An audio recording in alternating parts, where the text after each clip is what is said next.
眼前的财阀公子正和地下女友在酒店缠绵，他随意送给女友一条鸽子蛋大小的钻石项链，不知道即将发生什么的女孩还陶醉在喜悦中。财阀男友却话锋一转，这是分手礼物，就突然被财阀男友单方面甩了，自己的长期饭票就这样飞走了。女孩感到懊恼不已。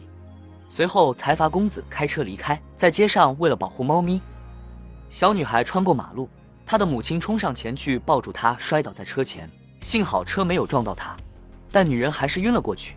财阀公子还以为自己遇到了一群骗子，这时周围的行人见状都指责自己，无奈的男人别无选择，只好将母女俩送到医院。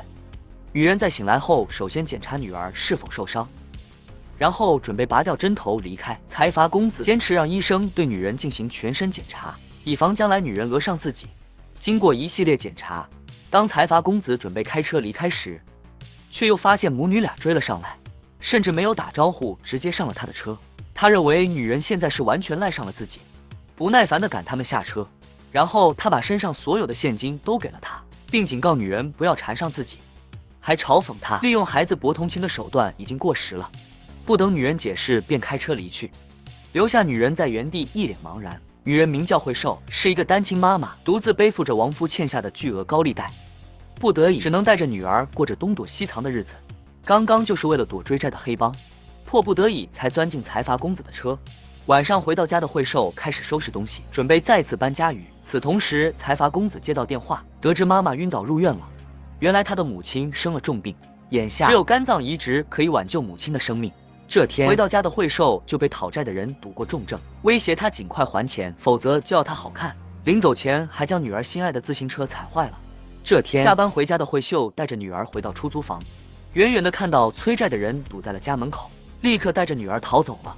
一直等到天黑都不敢回家，没办法，只好带着女儿来到自己刚应聘上的餐厅过夜。等到女儿睡着后，惠秀打算去找经理说明一下情况。刚走出后厨的门，惠秀就发现白天开车撞自己的那个男人，她立刻追了上去，想把他塞给自己的钱还给他，不料竟意外地偷听到了他的秘密。男人想要挽救重病母亲的生命，可自己因为血型不符，配型失败，所以拜托餐厅经理找个愿意卖肝脏的女人和自己假结婚，然后以亲人的名义进行捐赠，不管花多少钱他都在所不惜。被债务几乎压垮的惠秀一听到钱立马心动了，一不小心发出声响惊动了财阀公子，他赶忙追了出来，没想到竟是白天碰瓷自己的女人。正准备好好教训他一番时，女人突然开口说财阀公子，这下彻底蒙圈了。这个单亲妈妈为了偿还房租留下的巨额高利贷，竟想要用自己的肝脏作为交换嫁给财阀公子。原来是财阀公子为了挽救需要肝脏移植的母亲，想出了假结婚的招数，而这个疯狂的计划恰好被惠秀偷听到了。志勋瞬间觉得荒唐极了，下一秒餐厅的经理赶来了，一眼认出了店里的新员工惠秀。当惠秀得知眼前的男人是餐厅的老板后，立刻就怂了，背起女儿落荒而逃。第二天，志勋找到经理，催促他近况，物色和自己假结婚的对象。惠秀第一天上班就得到了主厨的认可，本以为这一次自己总算能有一份稳定的工作了。那些讨债的混混们直接找到了餐厅，不仅把惠秀一把推倒在地，还在餐厅里大打出手，闹得鸡飞狗跳。最后是主厨出手镇住了这帮混混。惠秀不想给大家添麻烦，于是主动向老板提出了辞职。临走时还将他之前赔偿给自己的钱一分不少的还给他。志勋的心开始对这个女人有了不一样的看法。紧接着经理介绍了假结婚的对象给老板志勋，这粉色的皮草还有猴子屁股般的腮红，让志勋顿时觉得自己像个大傻子。一打听对方的年龄，经理差点没背过气去。女人今年46，都赶得上做志勋妈了，就连走出门的志勋都差点没憋住。这中介也太不靠谱了吧！医院怎么可能会相信他们是夫妻呢？晚上在酒吧发愁的志勋从口袋里摸到了惠秀还给自己的钱，想起了他说愿意嫁给自己的话，殊不知此时的惠秀就快流落街头了。惠秀为了还债，将自己租住的阁楼都退了，顺便来房东阿姨家接女儿回家。可阿姨进屋却发现惠秀的女儿小雅不见了。惠秀疯了般的赶回家，挨个房间寻找女儿。下一秒，女儿从房间端出来一个巧克力派，上面还插着用卡片做的蜡烛。原来小雅想要祝贺妈妈找到了新工作，就连一个巧克力派小雅都让妈妈先吃。不得不说，小雅也太懂事了吧。可女儿越懂事，惠秀的心里就越难过。一夜未眠的志勋终于定了决心，他根据惠秀简历上的地址，开车来到了她的住处。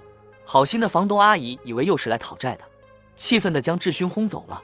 刚走没多远，志勋就发现打零工的慧秀，她正在认真地看着一则招聘陪酒女郎的广告，1000万的酬劳让慧秀很是心动。可自己不是那种随随便便的人，转身看到志勋的慧秀被吓了一大跳。志勋二话不说，直接把她拉到酒店商量假结婚的事，并表示这件事有一定的风险，一旦被人发现举报，那就要吃牢饭了。志勋提议先让慧秀和妈妈做配型检查，不料慧秀却说自己要再考虑考虑。一向心高气傲的才华公子根本不懂得尊重人，以为慧秀说考虑考虑是为了抬高价格，可慧秀实则是为了女儿才犹豫不决。对于志轩恶意的揣测，他感到很不舒服。自己虽然穷，可也还是有骨气的，最终拒绝了志轩。二人闹得不欢而散。慧秀继续过着四处打零工的日子，催债的混混仍旧时不时的来骚扰他，就连老天爷都和他开起了玩笑。之前车祸的检查结果出来了，慧秀被医生告知她患上了脑瘤，得知做手术后存活率也很低。慧秀顿时感觉自己的天都塌了。她看着一旁摔倒在地的小女孩，一下瘫倒在了地上。一个劲的给慧秀打电话，却都被挂断。正在她暴躁不已之时，医院打来的电话说母亲的病情再度恶化了。正在志勋感到不知所措时，慧秀竟主动找到了志勋。你敢相信这对正在拍婚纱照的新婚夫妇3天前还是毫不相干的陌生人吗？这群扭扭捏捏的牵起慧秀的手，还按照摄影师的要求摆出各种亲密的姿势，二人简直尴尬的快要抠烂地板砖了。身为单亲妈妈的慧秀得知自己患上了脑瘤，为了给女儿留下足够的钱长大成人，她决定答应和志勋假结婚，以此做掩护买卖肝脏。志勋也答应给慧秀丰厚的报酬，抚养女儿，随后第一时间带她去医院做了配型检查。这时一旁的护士问慧秀和病人是什么关系，志勋急忙解释说慧秀是自己的妻子。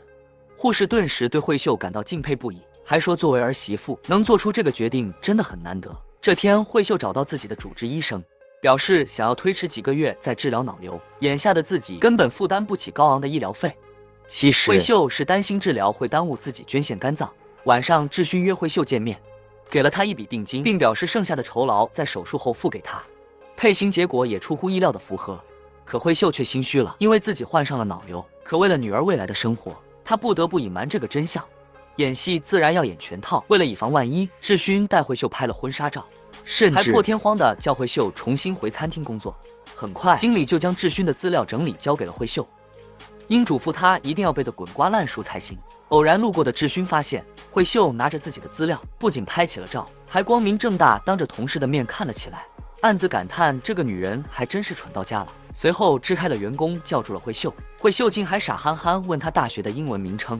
志勋真的为这个女人的智商感到堪忧，哈哈哈！志勋简直无语到家了。晚上志勋让慧秀住自己的房间，却遭到了她的拒绝。原来慧秀相中了角落里闲置的仓库，正好也解决了自己和女儿无家可归的问题。随后二人坐下来，互相交换了彼此的信息，还编造了他们相知相恋的故事，然后开着他的超级跑车送慧秀回家。很快志勋的母亲从护士口中得知自己的儿媳妇要给自己捐肝，她顿时感到很纳闷，自己的儿子什么时候结婚了？恰好餐厅的经理带着花来看望他，架不住志勋母亲的魔鬼式逼问，经理只好捏造了二人的恋爱故事，敷衍过去。志勋正在为怎么让妈妈相信自己结婚发愁时，就听到了咚咚咚的声音。推开门一看，原来是慧秀的女儿小雅在跳绳。小雅本就讨厌这个开车撞妈妈的坏叔叔，现在又对自己大呼小叫的，压根就懒得用正眼瞧他一眼。这时慧秀和帮忙搬家的同事从屋里出来，二人一边整理着衣服，一边说着真热呀。这暧昧的场面直接辣到了志勋的眼睛，他酸溜溜地警告员工，以后这间屋子就是慧秀的家，不要再随便进出了。同事刚想解释，就被慧秀推走了，生怕产生不必要的误会。一旁的小雅又玩起了水来，志勋叫她住手，没想到小雅直接调转喷头呲了过来，志勋灵敏地躲开，年纪大的经理却遭了殃，还嘲笑志勋是个怪叔叔，做个鬼脸后溜走了。医院里志勋的母亲实在放心不下，谎称自己的手机坏了，从护士手中要到了儿媳慧秀的联系方式。正在上班的慧秀接到了志勋母亲的电话，得知贾婆婆邀约自己见面，慧秀顿时就慌了。财阀公子为了挽救病重母亲的生命，竟然和单亲妈妈玩起了假结婚的套路。这天身患重病的婆婆突然约假儿媳见面，接到电话的慧秀顿时就慌了神，她赶忙给志勋打电话求助。好巧不巧的是，志勋正在开一个重要会议，直接挂断了电话。没办法，慧秀只能打电话拜托闺蜜照顾下女儿小雅，然后独自硬着头皮赴嫁婆婆的约。谁曾想闺蜜刚进家门，就在衣柜发现了慧秀和志勋的结婚照。好奇的小雅凑上来，也一眼认出照片中的人正是妈妈和怪叔叔。闺蜜只好哄骗小雅是她看错了，要不说姜还是老的辣。慧秀和志勋母亲第一次见面，顿时就被她强大的气场镇住。面对婆婆不断的追问，慧秀很快就招架不住了，提前准备的回答引露出了马脚。这群母亲眼看穿二人是假结婚，开门见山地问她收了多少钱。就在慧秀的心理防线即将被击溃之时，志勋及时赶来了，质问母亲为何这样对待慧秀。不管怎样，慧秀是唯一能救她性命的人，志勋也索性向母亲坦白了。随后母子俩爆发了激烈的争吵。原来志勋母亲并不是父亲的原配妻子，作为私生子的志勋为了得到父亲的认可，付出了许多的努力和汗水，才有今天的成就。妈妈不想儿子为了自己做傻事，断送自己的大好前途。情绪失控的志勋也指责母亲，既然那么关心自己的儿子，就不该无休止地糟蹋自己的身体。明明已经生病了，却仍没节制地酗酒，把自己的身体折腾成这副样子。说完便拉着慧秀离开了。冷静下来的志勋松开了慧秀的手，慧秀拉住志勋，质问他为什么要对母亲隐瞒真相。本就上火的志勋甩开了慧秀的手，破罐子破摔地说全部都算了，全当一切都没发生过。就在这时，护士叫住了二人，原来是移植手术的调查员，要和二人面谈。志勋赶忙一脸笑意地搂住慧秀，表现出小两口无比恩爱的样子。面对调查员接二连三的问题，他们对答如流，配合得完美无比。志勋甚至还在真情流露时握住慧秀的手，将自己对慧秀的爱展现得一览无余。可当调查员得知慧秀还有个女儿时，便随口问了志勋一句孩子叫什么名字。他一下子就愣住了，好在一旁的慧秀及时替他解了围。志勋尴尬地笑了笑说，很明显调查员已经起了疑心，故意在结束时提出下次面谈带上慧秀的女儿小雅。这个要求让二人都始料未及，可惜还是要演完。出门后，志勋刻意地搂着慧秀离开。眼下令志勋最头疼的是樊锦和小雅搞好关系，一想到那个古灵精怪的小丫头，志勋就感到头皮阵阵发麻。慧秀刚进家门就被闺蜜堵个正着，慧秀慌忙问小雅看到没有，闺蜜表示自己随便找个理由把她糊弄过去了。面对闺蜜一连串的问题，慧秀说以后会向她解释的，随后将文件袋藏进衣服里，假装自然的和女儿打招呼。殊不知人小鬼大的小雅心里已经有了小九九。财阀公子先斩后奏，和单亲妈妈假结婚，想要以此做掩护，让假儿媳给婆婆捐献肝脏。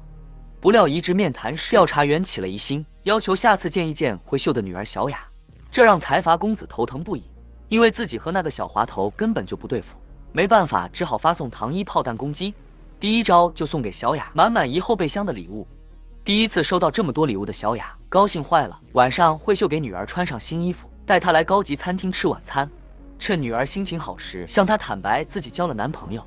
下一秒，志勋就闪亮登场。小雅得知妈妈的男朋友竟然是自己最讨厌的怪叔叔，一声不吭地把身上的新衣服、新鞋子全都脱了下来，随后头都不回地逃走了。就这样，志勋第一回合完败了。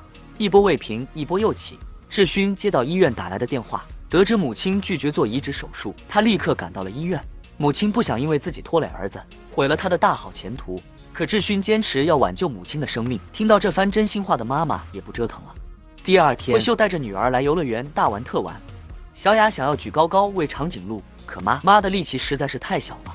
这时，志勋再度闪亮登场，一把将小雅举起来。小雅一回头，发现又是那个怪叔叔，赶紧不耐烦地挣脱逃走了。慧信母女俩开心地看着风景，志勋则像个偷窥狂，悄悄地观察着他们。不管志勋怎样讨好小雅，他就是不为所动。志勋瞅准机会拍合照，小雅立刻起身离开。小雅悄悄地躲在了圣诞树后，探出头时，志勋带着冰淇淋吓了他一跳，结果小雅手中的气球飞走了。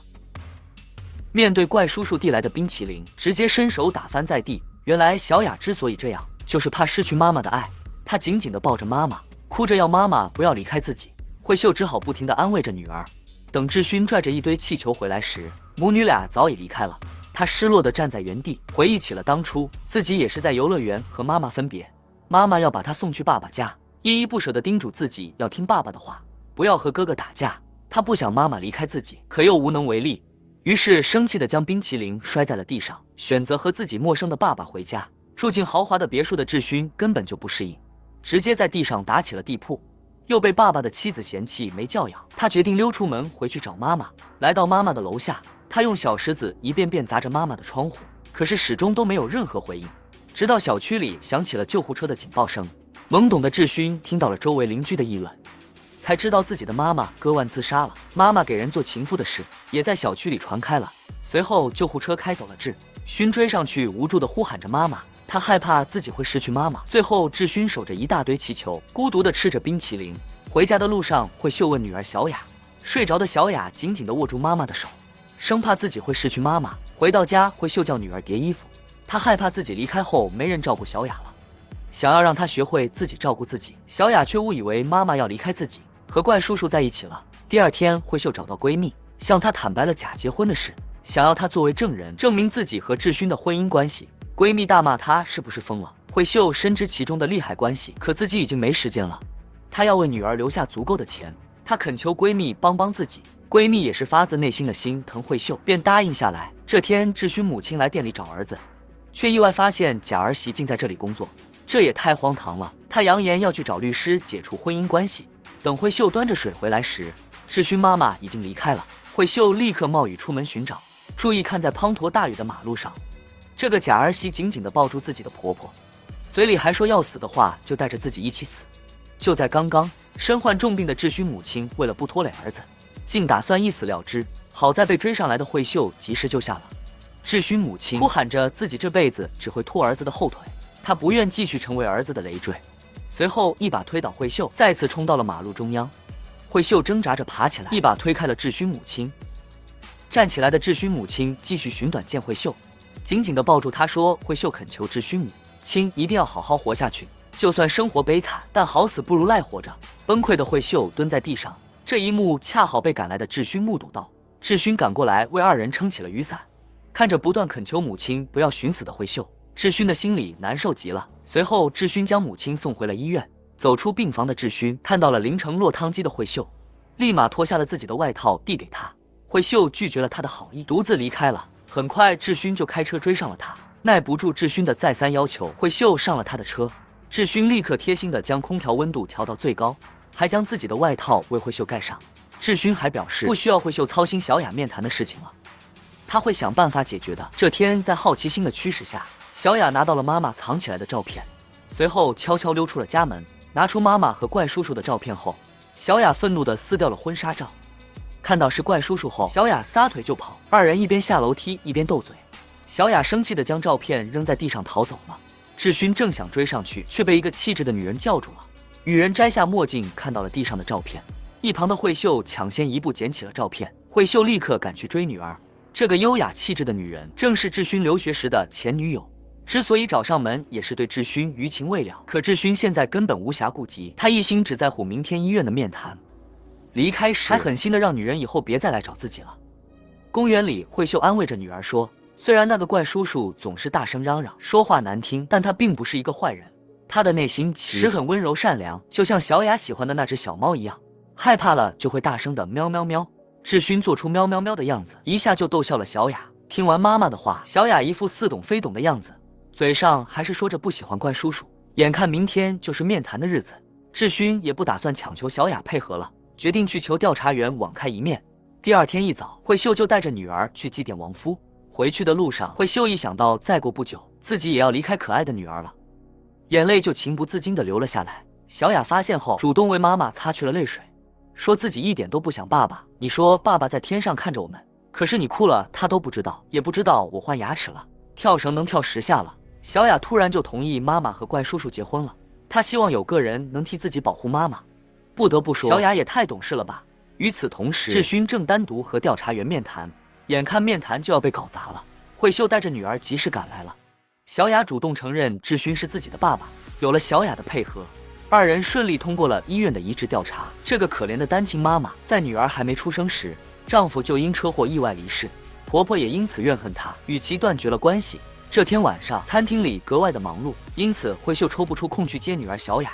于是她想到了自己的好闺蜜，不巧今天是闺蜜妈妈的生日，她也没时间。就在慧秀感到头疼时，智勋主动揽下了这个活，并嘱咐慧秀好好工作，不要分心。小雅见到今天来接自己回家的是怪叔叔，她怎么也高兴不起来，直接饶过志勋，无视了他伸出来的手。他们在回家的路上有一搭没一搭的聊着，忽然小雅停下了脚步，很认真的问。志勋愣了一下，随后用大人的口吻反问小雅：“知道什么是爱吗？”小雅很认真的回答：“难道还有人不知道什么是爱吗？”志勋感到有点难为情，可还是说出口了。没想到小雅仍旧不依不饶，志勋只好用手比划说：“这么多爱。”面对小雅这个真挚的恳求，志勋顿时就语塞了。他不忍心欺骗这个天真的小女孩，不愿让她知道自己和她妈妈其实是假结婚。这一刻，他心里竟感到十分愧疚。就在这时，志勋接到了调查员打来的电话，对方告知他母亲的移植申请已经通过了。志勋心里悬着的大石头总算落地了。与此同时，小雅的奶奶找到了慧秀，她听说慧秀找了个有钱的老公，过得十分幸福，而自己的儿子却躺在冷冰冰的地底下，这让婆婆很是气愤。就在这时，志勋开车回来了，他将已经睡熟的小雅抱下车。慧秀的婆婆恰好看到了这一幕，更是替自己那死去的儿子感到不值，忍不住对着慧秀发泄一通。志勋见状，将小雅交给经理，赶忙追了上去。婆婆狠心地将慧秀推倒在地，说完，婆婆头也不回地离开了。尽管婆婆恨自己恨到了骨子里，但善良的慧秀一点都不怪她，仍然将她当成自己的婆婆看待。一旁的志勋实在是看不下去了，慧秀不允许别人这样说自己老公，他是一个好人，总是竭尽所有把最好的都给自己，比起志勋来说强太多了。回到家门口，志勋告诉慧秀移植的面谈通过了，很快就可以确定手术日期了。慧秀听到后终于感到如释重负，开心不已。志勋却感到很冒火，明明都要卖自己的肝了，这个女人还笑得那么开心。慧秀笑着说自己都快担心死了，这个心地善良还傻乎乎的女人让志勋心疼极了。这一刻，一种不一样的情愫在他的心底悄然蔓延开来。采访老爹想安排儿子去相亲，殊不知自己的好大儿早已经背着自己悄悄把婚都给结了。志勋一看到爸爸打来的电话就头疼不已，想方设法的以工作太忙为由推掉相亲。爸爸却以为儿子抗拒相亲是因为自己私生子的身份感到自卑，于是第二天来找志勋的母亲，想让他帮着自己劝劝志勋，不料却扑了个空。管家告诉他志勋母亲生病住院了，于是当即决定去医院看看他，又做什么幺蛾子。善良的慧秀也在这时炖了一锅鱼汤，来医院探望贾婆婆。赶来医院的志勋发现了父亲的身影，连忙追了上去，可电梯还是关上了门。慧秀贴心地为贾婆婆盛好了鱼汤，就连来查房的医生都忍不住夸赞这个贤惠的儿媳妇，捐出肝脏救自己的婆婆更是不容易。恰好这句话被赶来的志勋父亲听到，志勋紧赶慢赶，还是晚了一步，眼看他们的计划就要露馅泡汤了。志勋母亲镇定地支走了医生，然后谎称慧秀是自己的护工，因为干活勤快，心地善良，医院里人都开玩笑让她做自己的儿媳妇。可才发老爹没那么好糊弄，他将信将疑地看着慧秀离开的背影，随后和志勋母亲发生了激烈的争吵，责怪他落到今天的下场完全是自己咎由自取，休想再继续耍花招蒙骗自己的宝贝儿子。志勋母亲一激动，一口气差点没喘上来，不仅愤怒地赶走了志勋父亲，还将慧秀送来的鱼汤全部掀翻在地。采访老爹对于儿子背着自己偷偷见母亲很是生气，父亲甚至觉得妈妈是故意装病博同情。就在这时，采访老爹又撞见了慧秀，他质问儿子那个女孩究竟是谁，吩咐志勋晚上回家向自己交代清楚。慧秀回到病房，收拾起了地上的残羹碎片。妈妈以为他们的计划已经被志勋父亲发现了，心情顿时低落极了。志勋表示自己会解决好一切的，让妈妈好好休息，不要担心。殊不知，父亲已经暗中开始调查妈妈的病情了。晚上，志勋一回到家，父亲就开门见山地问他那个女孩是谁。没想到志勋直接承认慧秀是自己的女朋友，这让财阀老爹很是意外。志勋表示自己很快就会正式向父亲介绍慧秀，财阀老爹却迫不及待地说那就明天把女朋友带来一起吃顿饭。这下让志勋直接傻眼了，看到儿子为难的样子，父亲说要直接去找慧秀，志勋只好硬着头皮答应了下来。财阀公子被老爹疯狂花式催婚，没办法，只能被迫带冒牌女友回家见家长。可女友只是自己餐厅的主厨助理，还是个带着7岁孩子的单亲妈妈，没文化没内涵，更没有名闺秀的气质。为了能顺利龙混过关，志勋决定好好将慧秀包装打扮一番。他带着慧秀来到奢侈品店置办行头，慧秀随手拿起衣服上的标签一看，立刻被上面的金额惊掉了下巴。志勋赶忙过来打掉他这没见过世面的样子，手指轻轻一勾，让他见识有钱人是怎么买的。凡是志勋看上的，随手一指让柜姐通通包起来。看到慧秀盯着一款包包发呆，也豪横的打包带走。在柜姐的赞叹声中，灰头土脸的单身妈妈秒变成了高贵的白天鹅。就连财阀公子智勋都眼前一亮，被脱胎换骨的慧秀深深的迷住了，然后霸气的送上与之相配的首饰。二人赶到餐厅，父亲早已恭候多时了。看到女孩这洋气时尚的打扮，财阀老爹甚是满意。得知准儿媳还是一名厨师，将来肯定能成为儿子的左膀右臂。紧接着，财阀老爹像查户口一样询问慧秀父母的职业，家里有几口人。慧秀乖巧地回答，父亲是物理学家，可父母在自己儿时就因车祸意外离世了，自己则是被奶奶一手带大的，开了一家规模很大的传统餐厅，家境优渥。听到准儿媳家里是开餐厅的，这引起了财阀老爹浓厚的兴趣。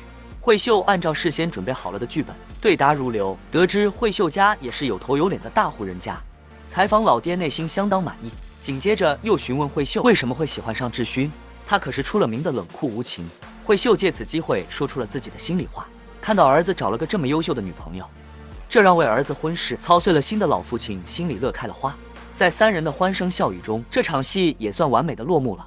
送别父亲时，又偶遇了智勋的哥哥郑勋，看到弟弟身旁的女孩，好奇地问他是谁，得知是弟弟的女朋友，哥哥感到很吃惊，还想继续追问。智勋拉着慧秀匆匆离开了。慧秀以为智勋会送自己回餐厅，没想到他竟带着自己来了小吃店，还点了自己最喜欢的炒年糕。慧秀刚刚因为太紧张，根本就没吃饱，看到自己最爱的炒年糕，终于可以开心的大快朵颐了。智勋也第一次见到了慧秀，藏起来的开朗活泼。幼儿园里调皮的小男孩抢走了小雅的发箍，下一秒就被一个叔叔挡住了去路，还叫他把发箍交出来。小雅立刻飞奔过来说，拿到发箍的小雅回头冲智勋笑了笑，却让这个才华公子感到受宠若惊。下了班的慧秀第一时间赶来接女儿，却被老师告知已经被一位帅气的先生接走了。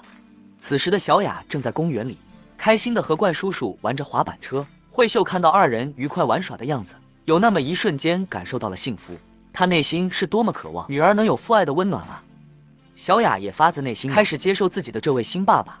晚上父女俩开着飞机回到家，小雅还依依不舍地挽留叔叔，拉着叔叔回了自己家，将自己珍藏的宝物一样一样介绍给他，然后又嚷嚷着饿了，缠着叔叔给自己做饭吃。智勋也破天荒地拿出了自己的杀手锏。很快，一锅热气腾腾的泡面端上了桌，一家三口正温馨地吃着泡面时，智勋忽然感觉到一股凉飕飕的风，原来是窗框漏风了，嚷嚷着这必须得修啊。眼看天色渐晚，慧秀委婉地提出送智勋离开，刚到门口脚又踢到了台阶，痛到直跳脚，原来是门口的感应灯坏了，又吵着要换个新的，万一绊倒了小雅怎么办？俨然成了的疼女儿的模范好爸爸。送走了智勋的慧秀忍不住笑了起来。回到家的智勋嘴角也止不住的上扬，一下扑到桌子上使劲的扑腾，被人需要的感觉可真好啊。心情飞上云端的智勋高兴的在屋子里又蹦又跳，殊不知这都是自己喜欢上慧秀的表现。财阀公子一把将喜欢的女人抱上了他，非要缠着他霸占自己的厨艺，还霸气吩咐他坐等美味重播。慧秀感到十分别扭，智勋的眼神死死盯住他不许动，临走前还让他乖乖听话。就这样，智勋在里面盲目着做饭，慧秀则在一旁开心地看着。厚厚的牛排直接下锅，这让慧秀都不敢直视，浅尝下味道居然还不错，打个99分，剩下那1分是怕他太骄傲。智勋贴心地喂慧秀吃一碗，这对假夫妻就这样在自家打样的餐厅里玩起了浪漫。突然，已经下班的女服务员掉头回来了，怕被发现的二人赶紧躲了起来。看到女孩穿着性感的短裙，慧秀拉回智勋不许她看。随后女孩发现了慧秀的发卡，于是在餐厅里边找边喊她的名字，还时不时地对着玻璃自恋一下。二人赶忙在玻璃门后面转身躲起来，一不小心女孩的外套掉了，连忙俯身去捡时差点走光。慧秀赶紧死死地捂住智勋的眼睛，幸好女孩的男友在这时打来了电话，终于心满意足地离开了。心虚的假夫妻也终于松了口气，对刚刚的行为感到哭笑不得。慧秀之所以躲着女孩，就是为了避嫌，可流言还是在店里满天飞了起来，因为二人经常出双入对，这引起了店里女服务员的闲言碎语。经理打断她，叫她闭嘴，没想到女孩更起劲了，还嚷嚷着就连经理也偏心慧秀。为了打消员工们难的疑心，经理只好故意叫慧秀去清理门口的洒落的酱汁，恰好被赶来店里智勋哥哥撞见了。他很好奇，上次见慧秀时还一副大家闺秀的打扮的去见父亲，今天怎么就成了店里的清洁工？于是跟一旁服务员打听慧秀的身份。好巧不巧，正是嫉妒慧秀的那个女服务员。于是他毫不客气地说，那个大婶是这里的主厨助理，不仅老公死了，还是个带着孩子的单亲妈妈。得知弟弟在欺骗父亲，抓到他把柄的郑勋内心窃喜不已，屁颠跑回家告状去了。此时志勋父亲通过调查拿到了慧秀的军改申请，已经知道自己被儿子骗了，也看穿了他的伎俩。这天，志勋从超市兴高采烈地买回了感应灯，经理却提醒志勋保持好自己和慧秀的距离，他们之间的关系已经流言四起。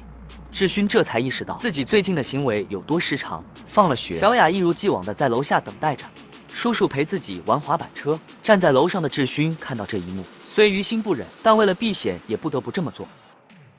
晚上，志勋准备起济州岛出差，可慧秀却因为感冒咳嗽不止。他悄悄在手机上查询脑瘤的症状，强忍着不适，爬起来随便吃了几颗感冒药。很快，慧秀就高烧不止，差点失去意识。一旁的小雅看到妈妈难受的样子，心疼极了，立刻找到妈妈的手机给叔叔打去电话。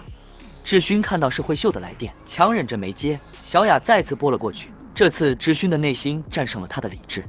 接通电话后，志勋得知慧秀生病了，立刻掉头赶回了餐厅，给小雅穿好衣服，背起慧秀就赶去医院。从医院醒来的慧秀得知要抽血检查，立刻逃走了。她担心自己身患脑瘤的事会被发现，志勋熬不过她，只好作罢，从餐厅找了冰块和毛巾送到她的房间，给她做物理降温，还找来丝巾给她的脖子做好保暖。慧秀的内心被这一幕深深的感动了，就这样担心慧秀的志勋一整晚都没走，倚靠在沙发边睡了一晚。早上醒来，将小雅抱起来放好，贴心的为母女俩盖好被子后离开。心高气傲的财阀公子在不知不觉中爱上了和自己假结婚的单亲妈妈，甚至爱屋及乌的宠爱起了他的孩子。这天放学回来的小雅开心的跳到志勋跟前，拉着他的手要带他去看样东西。这温馨的一幕直接让经理看傻了眼。原来小雅收养了3只流浪猫，她开心的把自己心爱的宠物介绍给叔叔。志勋一脸宠溺的看着小雅，抱起小雅就开始转圈圈。不料被赶来的父亲目睹到这一幕，志勋尴尬的放下了小雅，父亲二话不说，愤怒的扇了志勋一巴掌，一转身还撞见衣着寒酸的慧秀。冷静下来的父亲训斥志勋好大的胆子，不禁敢背着自己买卖器官还给人家的孩子当起了好爸爸。万一这件事被曝光了，自己辛辛苦苦打拼的集团全都会毁于一旦。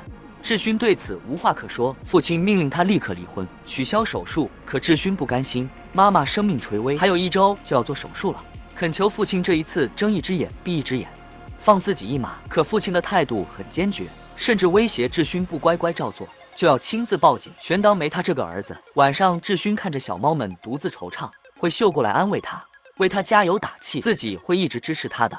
随后细心地帮他擦拭嘴角的血迹。突然身后闪过一道亮光，可爱的小雅拿手机记录下了这幸福的一幕。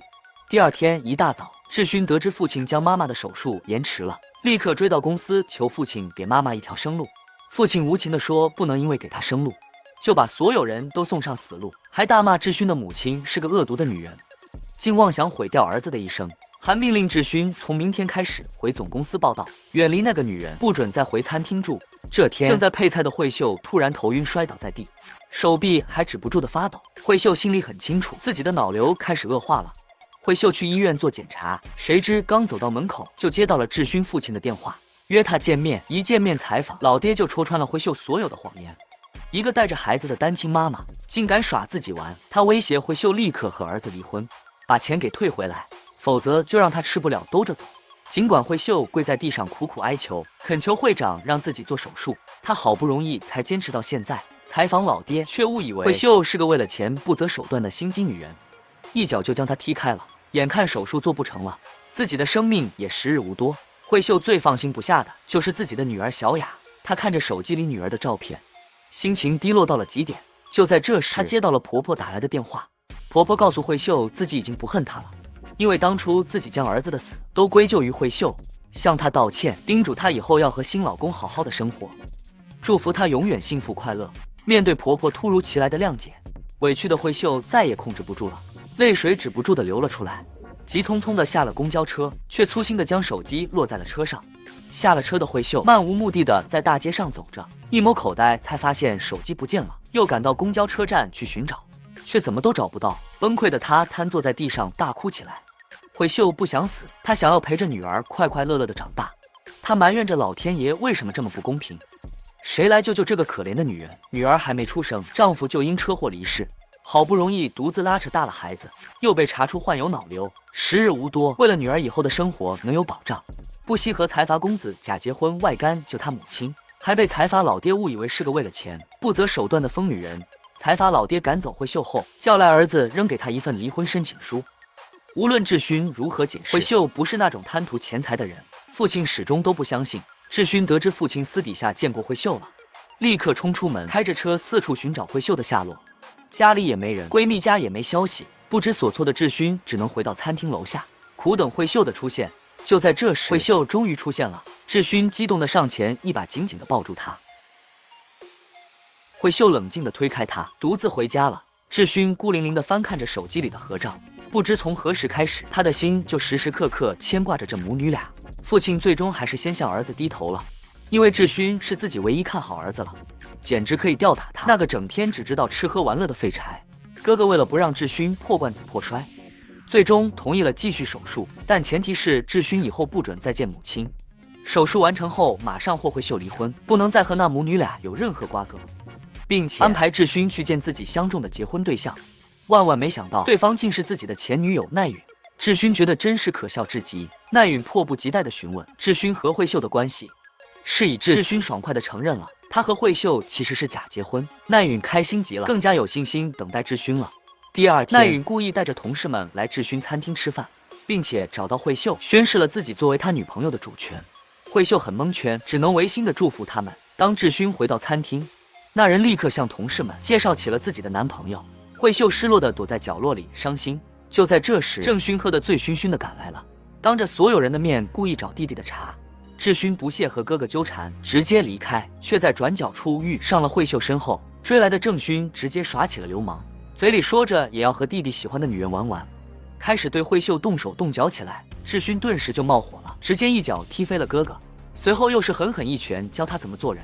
好在经理他们及时赶来，分开了二人。晚上，智勋来医院看望妈妈，他背对着母亲，告诉他以后自己不能再来看他了，以后一定要好好生活，不要再作践自己了。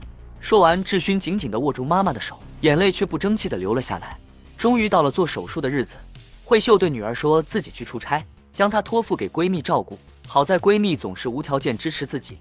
可当慧秀到医院后，却得知智勋母亲消失了。刚刚结束发布会的智勋也接到了母亲打来的电话，妈妈决定不做手术了，打算回到故乡，好好过完自己剩下的日子。智勋恼火极了，自己牺牲了这么多，全都白费了。原来就在1天前，智勋父亲找到他，说他太自私，要死就一个人安安静静的去死，不要像个寄生虫一样吸血。年轻时缠着自己，现在老了又缠着儿子。智勋母亲不想再这样活着了，于是一个人决定放弃手术，悄悄离开。妹妹病重，需要进行肝脏移植才有一线生机，可唯一的哥哥却死活不愿救他，半生苦苦恳求舅舅救救自己的妈妈，反而遭到了一顿臭骂。情急之下，财阀公子叔不论要多少钱都愿意给。殊不知这番话触碰了舅舅的逆鳞。原来当年妹妹爱上了有妇之夫，还有了孩子，为了逃避家人的指责和唾骂，悄悄地改名换姓，从此和父母兄长断绝了联系。直到嫂子病重，生命危在旦夕，哥哥找他借区100万给老婆治病，妹妹竟装作不认识自己，最后因为没有医药费，老婆活活病死了。如今他自己的报应终于来了。哥哥认为这一切都是妹妹咎由自取，财阀公子吃了闭门羹，没办法，救母心切的他找了个女人，打算以假结婚的名义给妈妈捐肝。没想到妈妈却在手术当天临阵脱逃，回到了故乡，跑到死去的父母坟前忏悔自己的一生。哥哥发现妹妹后，用最难听的话狠狠地伤着妹妹的心，呼啦硬拽的要她滚回首尔去。这一幕刚好被赶来的智勋撞见，舅舅看到外甥还带着老婆孩子，全家总动员，肯定是为了求情卖菜，要自己捐肝。智勋无奈地笑了笑，要舅舅别担心，他来是为了完成母亲想拍全家福的愿望。慧秀和小雅卖力地表演着节目，哄智勋母亲开心，任谁看着这都是幸福的一家4口。可智勋母亲却怎么都高兴不起来，独自回到房间休息了。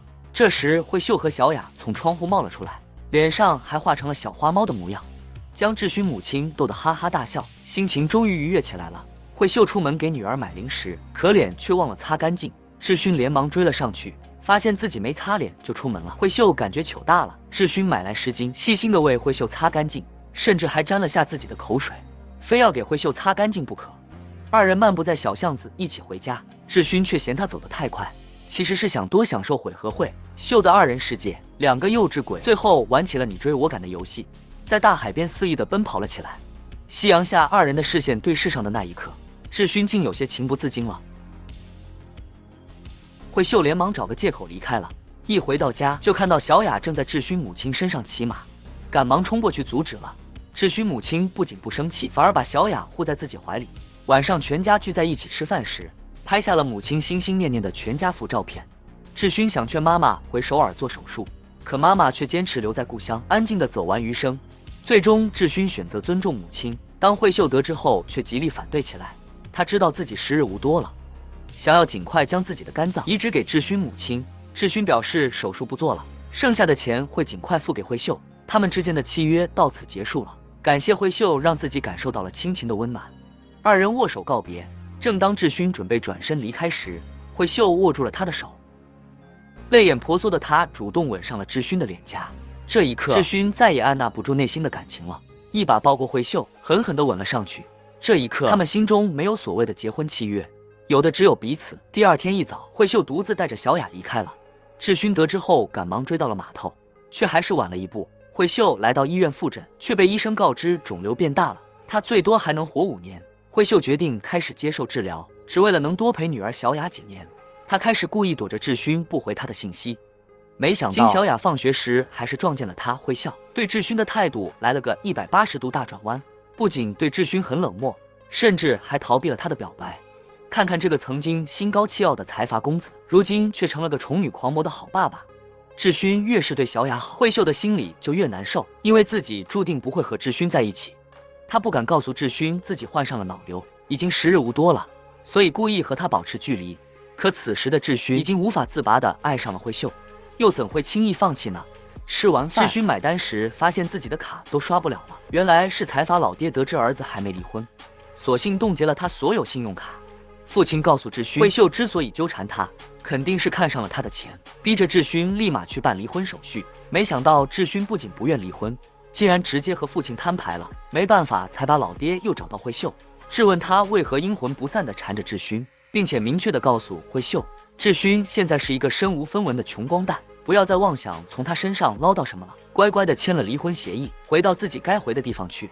尽管慧秀心里很委屈，却没做任何解释。晚上，志勋想慧秀想到快要抓狂了，恰好小雅拉着妈妈回餐厅看自己的小猫咪们。慧秀发现喝得烂醉的志勋躺在地上睡着了，细心地为他盖上毛毯，甚至还想贪心地摸摸他的脸庞，最终还是忍住了，悄悄地离开。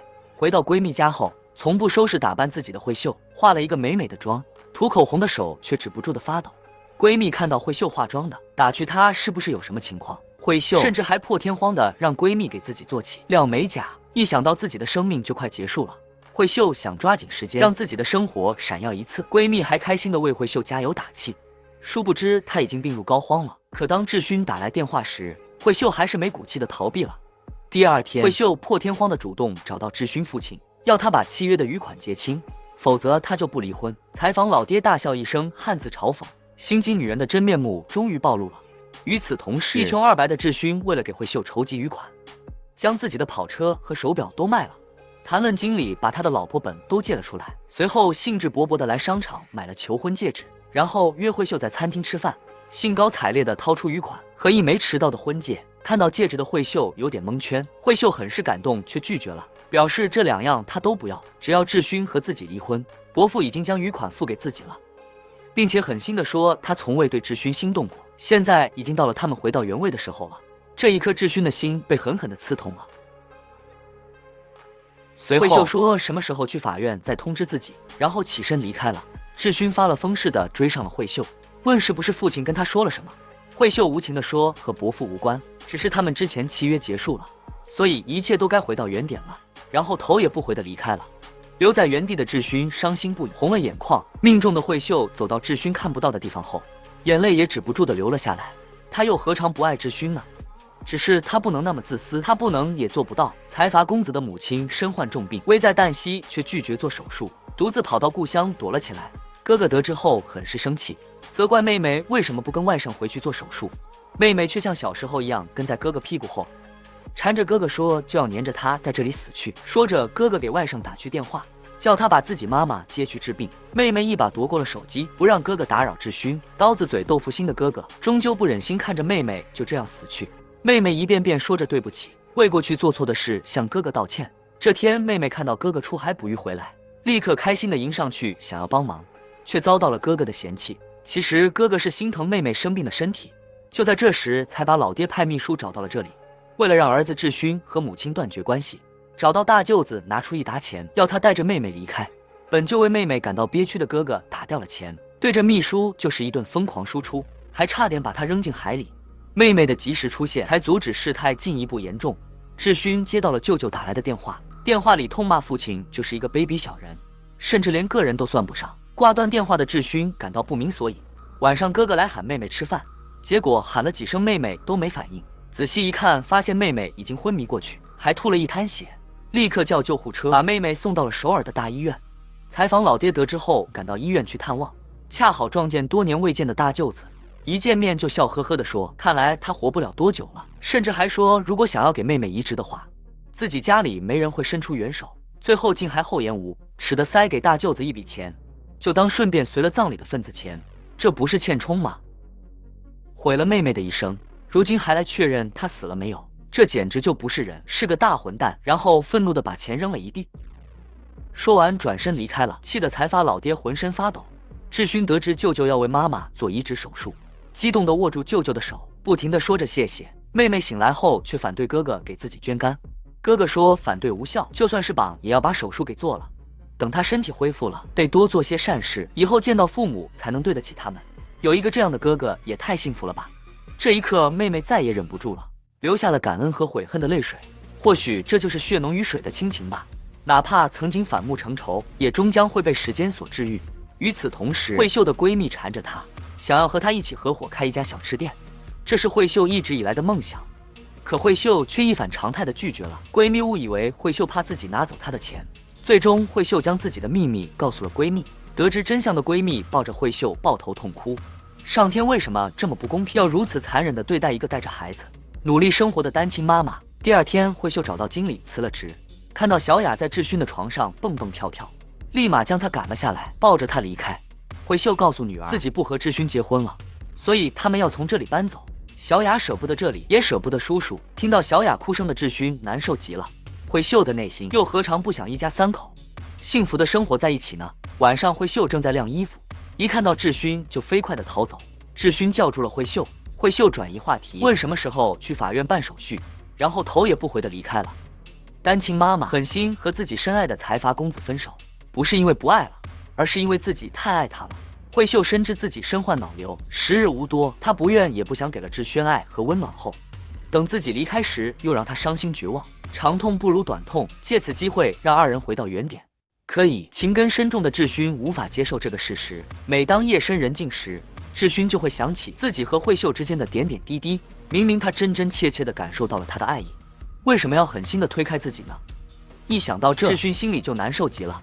与此同时，智勋的哥哥郑勋悄悄在背后调查他，想抓到他的把柄，好将他赶出公司。得知智勋假结婚的秘密后，他兴高采烈地回到家，将这一切告诉父母。没想到爸爸不仅不生气，反而将自己臭骂一顿。原来爸爸早已知晓这一切。竹篮打水一场空的郑勋，为了不让弟弟好过，开始在公司四处散播谣言，说智勋风流成性，被餐厅女员工敲了竹杠，骗走了一大笔钱。听到员工在背后这样诋毁慧秀，他很是不爽。餐厅这边也没好到哪里去，大家私底下恶意的揣测慧秀的为人，说他故意接近智勋就是为了骗钱。主厨不相信慧秀是这样的人，愤愤地为他打抱不平。这天，慧秀带着饺子来看望婆婆，发现大冷天摆摊的婆婆就吃泡面解决温饱，心疼不已。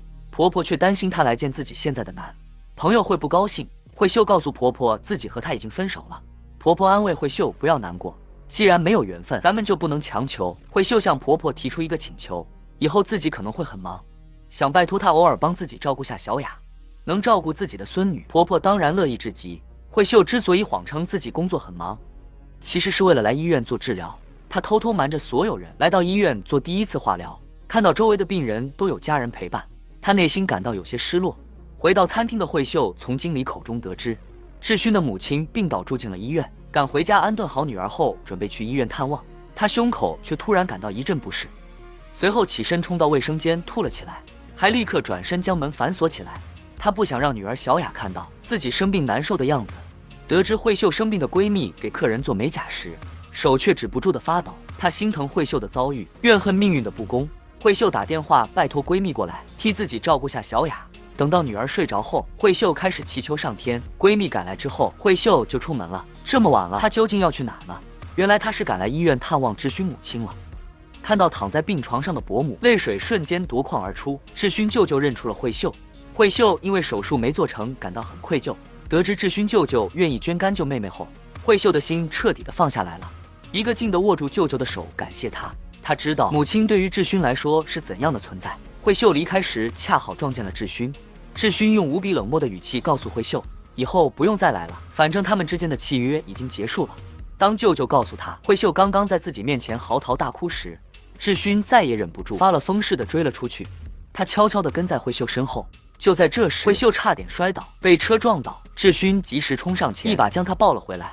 慧秀推开志勋，怔怔地往前走去。志勋拦住了她的去路，向她道歉，将自己的心里话统统说了出来。慧秀强忍住心中对志勋的思念，最终还是狠心地拒绝了他。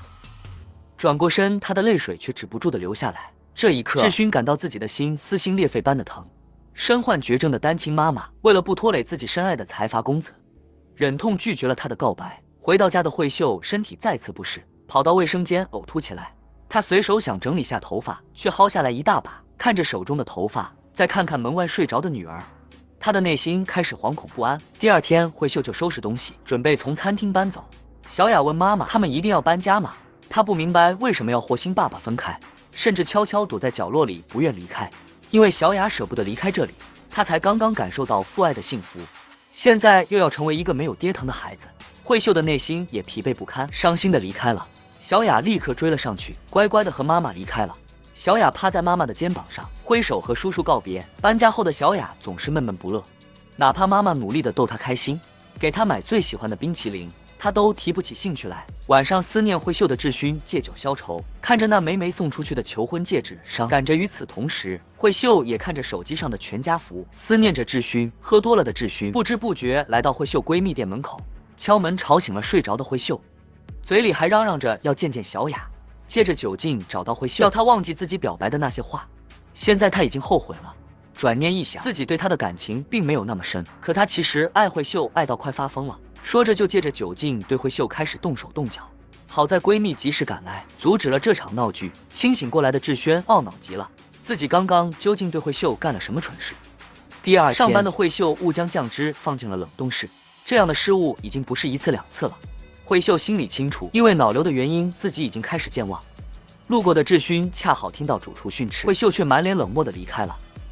下班的慧秀来到医院复诊，忽然收到志勋发来的短信，约她明天去法院办理离婚手续。慧秀的心顿时就变得空落落的，恍惚之间放下手机，就起身离开了医院，把包落在了椅子上。正在健身的志勋忽然接到慧秀打来的电话，原来这个小女孩在医院捡到了慧秀的包，发现志勋是机主最后联系的人，所以把电话打了过来。志勋很纳闷，慧秀怎么会把包落在医院，急急忙忙赶来了医院。小女孩对比了屏幕上的照片，确认是机主的家人物后，就把手机和包还给了志勋。看到慧秀手机屏幕的照片是他们的全家福，志勋心里美滋滋的。这时他意外地发现慧秀包里有神经外科的处方药，他带着疑问找神经内科的医生询问，结果被医生一顿教育，质问他是怎么当丈夫的，妻子治疗那么痛苦，却一次都不陪他来。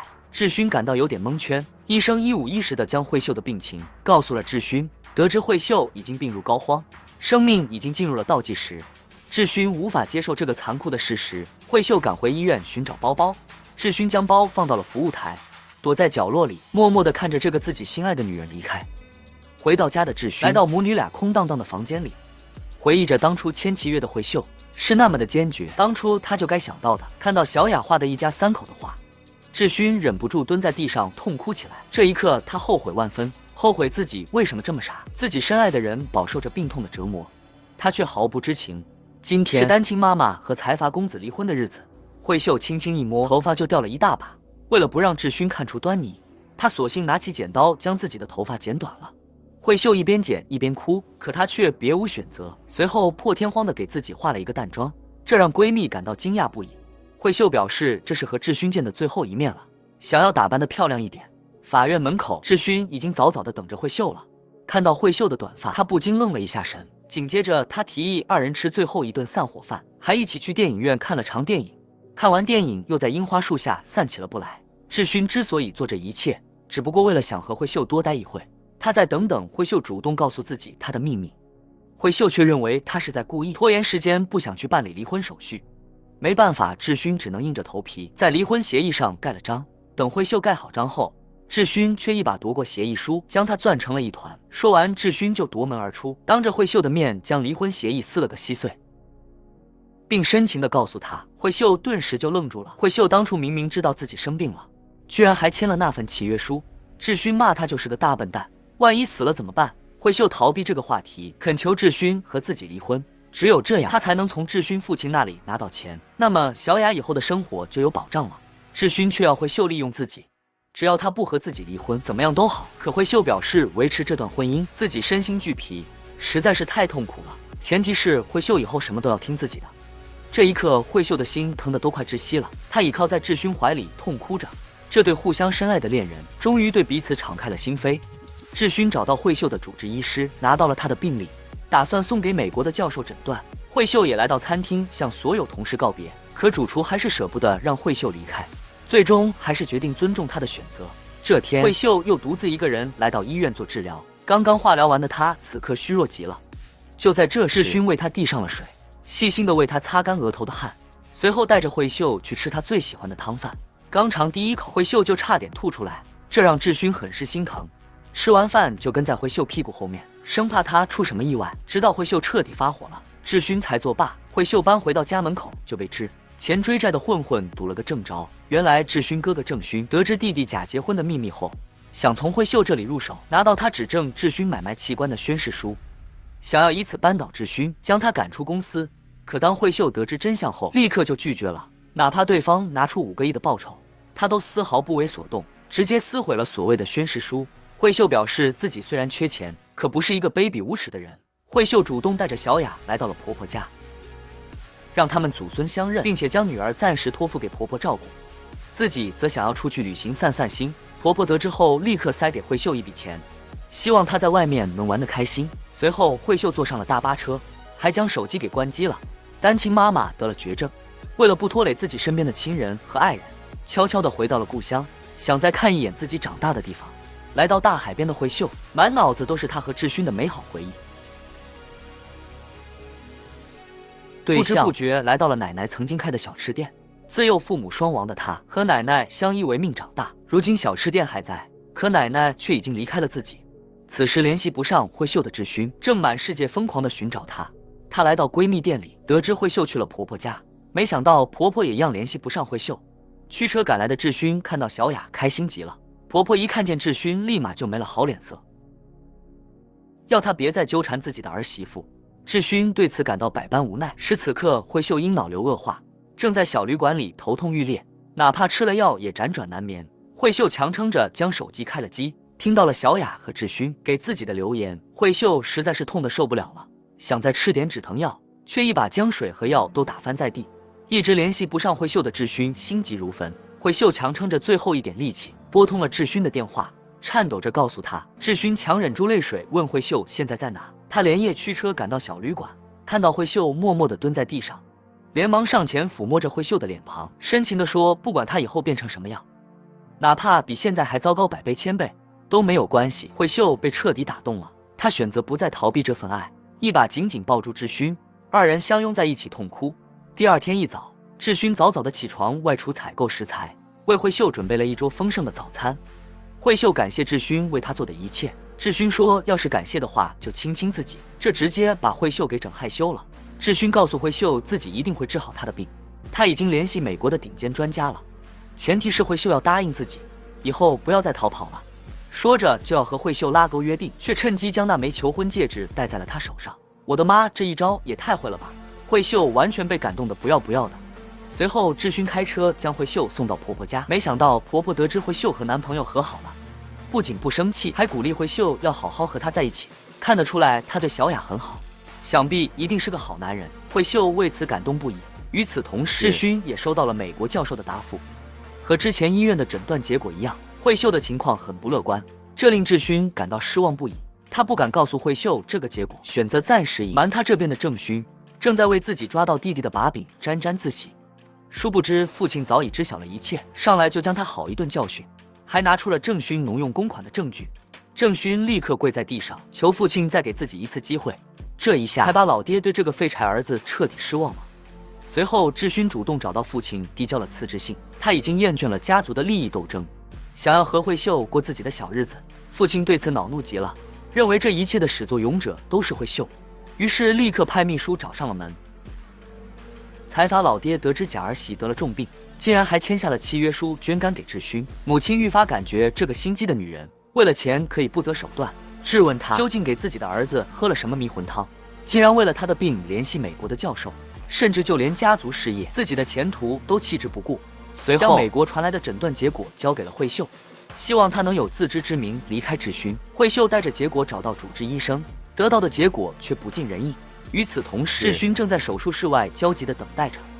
原来今天是妈妈和舅舅动手术的日子，好在手术很成功，妈妈终于得救了，过不了多久就可以康复了。可慧秀此时却难受得不得了，她看着志轩送的戒指泪流不止。她不想死，也不想离开志勋，老天爷为何要和自己开这样的玩笑呢？这时志勋发来信息约慧秀见面，一家三口在公园里散起心来。慧秀问起美国的诊断结果，志勋却谎称结果很好，只要积极治疗就可以康复，让慧秀不要胡思乱想。殊不知他早已从他父亲那拿到了结果，二人约定好一定要坚持到底，不放弃不抛弃。看到爸爸妈妈要亲亲的，小雅连忙跑过来助攻。这一家三口也太幸福了吧。第二天，慧秀主动找到志勋父亲，将之前要的契约手术余款还给了他。志勋父亲对此感到很疑惑，慧秀却说他没有做手术，当初就是怕自己死了，孩子会没有依靠。可这笔钱本来就不属于自己，如果让女儿用这笔钱长大，作为母亲的她会感到无地自容。她想做一个让孩子感到骄傲的母亲。志勋父亲第一次对慧秀改变了看法。这天，志勋主动在理事会上公开了自己假结婚的秘密，并且彻底辞去了职务。这下彻底惹怒了父亲。父亲本想让慧秀承担下所有的责任，可志勋为了保护她，竟葬送了自己的前途。离开了公司的志勋感到前所未有的轻松。晚上，他迫不及待地带着一束鲜花找到慧秀，一步步上前，两个相爱的人相拥在一起。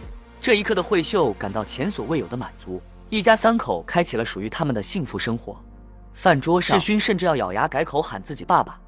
志勋的嘴都快咧到耳后根了，可他的才华老爹此刻就不好过了，不仅要处理公司的一大堆事务，回到家还要见到自己那个成事不足、败事有余的废柴儿子，又一气之下将他赶到了美国的分公司。郑勋母亲受不了丈夫的偏心，当即决定跟着儿子一块离开。最后偌大的别墅只剩下才把老爹孤零零的一个人。与此同时，慧秀的病情也越来越严重，呕吐的频率越来越多，这让慧秀的内心十分不安。第二天，她再次来到医院治疗时，主治医生却建议她暂停治疗，因为慧秀的身体实在是太虚弱了，导致她的免疫系统也很差，化疗带来的副作用只会伤害她的身体，继续治疗反而得不偿失。没办法，只能被迫中断。志勋得知后气愤不已，冲着主治医生发了好大的火，随后又恳求医生救救慧秀。可当他看到发呆的慧秀后，立刻控制好自己的情绪，然后若无其事地安慰她，带她去吃想吃的美食。志勋提议让慧秀换一家医院，慧秀却拒绝了，还对志勋谎称说。听到这话的志勋更难受了，吃着吃着，慧秀的泪水禁止不住地流了下来。她本是身患重病的单亲妈妈，生活曾一度陷入了无助和灰暗之中，却遇到了这个桀骜不驯的财阀公子。二人相遇之后，从互相的两看相恋到如今的如胶似漆，甜甜蜜蜜，还组成了一个幸福的三口之家。志勋背着慧秀买下了一所房子，还为小雅布置了属于她的公主房，这让慧秀对此感动不已。小雅硬生生的爸爸把志勋彻底给迷晕了。慧秀多么希望时间可以静止在这一刻呀！晚上，慧秀看着睡梦中的女儿，心里却难受极了。她害怕自己突然有一天离开后，没人替自己照顾小雅，于是第二天慧秀就找到了婆婆，一起愉快地吃了顿午饭。慧秀心疼大冬天还摆摊挣钱的婆婆，婆婆看到慧秀的气色越来越差，身体也越瘦，也担心极了。慧秀借此机会向婆婆坦白了自己患病的事实。如果有一天自己离开了，她希望婆婆可以替自己照顾好小雅。婆婆当场就傻眼了。与此同时，志勋也将这一切告诉妈妈，希望她支持自己和慧秀在一起。可妈妈却不同意。试问这个世上有哪个做母亲的愿意看着自己的儿子往火坑里跳？慧秀现在身患绝症，以后的日子会十分艰难痛苦。妈妈知道慧秀是个好女人，可她也心疼儿子。志勋让妈妈不用担心，这一切都是自己心甘情愿的。妈妈无可奈何，只能尊重儿子的选择。与此同时，慧秀来到超市大采购，想趁自己还没病倒之前为志轩做一顿饭。回到家的慧秀开始大展身手准备食材，突然身体感到了一阵强烈的不适，随后就头晕摔倒在地。小雅被这一幕吓坏了，小雅顿时就被吓哭了。好在闺蜜及时赶来抱走了她。慧秀蹲在地上根本就起不来，又一个不小心被炉子上的锅烫到了手，她痛得撕心裂肺。这时志勋赶来，看到了哭泣的小脸，立刻进屋，看到瘫坐在地上的慧秀，他强忍住内心的难受，缓缓地走到慧秀身边，看到她的手被烫伤了，找来了冰块为她缓解疼痛。她打趣她见到老公就那么开心了，把屋里弄得一团糟。被心爱的人看到自己这么狼狈的一幕，慧秀感到很丢脸。志勋一把将慧秀搂进自己的怀里，安慰她。随后闺蜜带小雅去餐厅看她的小猫咪们，让慧秀和志勋享受属于他们的二人世界。慧秀让志勋答应自己，等他离开后，他要回归到原本属于他的平环，希望他也能偶尔去看看小雅。慧秀感到有点头晕，躺下休息了。志勋大口大口地吃着慧秀做的饭菜，眼泪却边吃边掉。被子里的慧秀此时也泣不成声了。一觉醒来的慧秀看到了志勋画给自己的爱心，这时她接到了婆婆打来的电话，门外的志勋也听到了慧秀和婆婆的对话。这一刻的他感到前所未有的无能为力。桀骜不驯的直男财阀公子突然就开窍了，竟然悄悄准备了一场浪漫的求婚，想要给自己心爱的慧秀一个惊喜。再加上好友的吉他助攻，他相信一定可以成功抱得美人归。现在万事俱备，只欠女主角。志勋给慧秀发信息，骗她来新家看看新买的沙发。慧秀立刻出门，和闺蜜简单寒暄后，开心地朝着不远处的新家走去。刚走到十字路口，志勋又发来了催促的信息。得知慧秀正在赶来的路上，志勋的心情既激动又紧张。经理和小雅一遍遍地对着求婚流程，可是排练了一遍又一遍，迟迟都没能等到慧秀。此时正在过马路的慧秀忽然停下了脚步，手机也掉落在地。与此同时，小雅抛起的气球落在了蜡烛上，砰的一声，气球就爆炸了。志勋的心中顿时有种不祥的预感，眼看左等右等都没能等到慧秀，担心慧秀出意外的志勋决定出门寻找。可刚走到家门口，就接到了闺蜜打来的电话，被告知慧秀晕倒了，已经被紧急送入了医院。志勋急急忙忙赶到医院，闺蜜此时已经泣不成声。这时医生赶来告诉志勋，慧秀因为肿瘤导致颅内压增高，需要紧急进行手术，将颅内的积水抽出来。得知慧秀现在的情况很不乐观，甚至有在手术中死亡的风险时，闺蜜瞬间就失控了。志勋也愣住了，颤颤巍巍地签下了名字。眼下他没有别的选择了，只能默默地祈祷上天不要带走慧秀。手术已经进行了好几个小时，闺蜜将小雅带来了医院，大家都提心吊胆地等待着结果。手术室的指示灯终于熄灭了，志勋的心瞬间就提到了嗓子眼，他担心最坏的情况发生，赶紧叫闺蜜先将小雅带回家。就在这时，医生出来了。得到这个消息，大家悬着的心终于落了地。随后医生表示，这种手术治标不治本，因为肿瘤没有彻底切除，像今天这样的情况随时都可能再次发生。志勋深深地向医生鞠了一躬，以表谢意。看着昏迷这个慧秀，志勋的心就像被针扎一样疼，流出的泪水滴到了慧秀的手上。他紧紧地握住慧秀的手，想要给予她力量，快点好起来。看到这幕的闺蜜也由衷地为慧秀感到高兴，她真的遇到了一个疼她爱她的好男人。在医院休养一段时间的慧秀终于可以出院了，她戴上了闺蜜准备的假发，等待着志勋的到来。赶来医院的志勋偶遇了医生，医生嘱咐志勋一定要好好照顾慧秀，如果肿瘤继续压迫神经，慧秀可能会失明，感觉也会麻痹。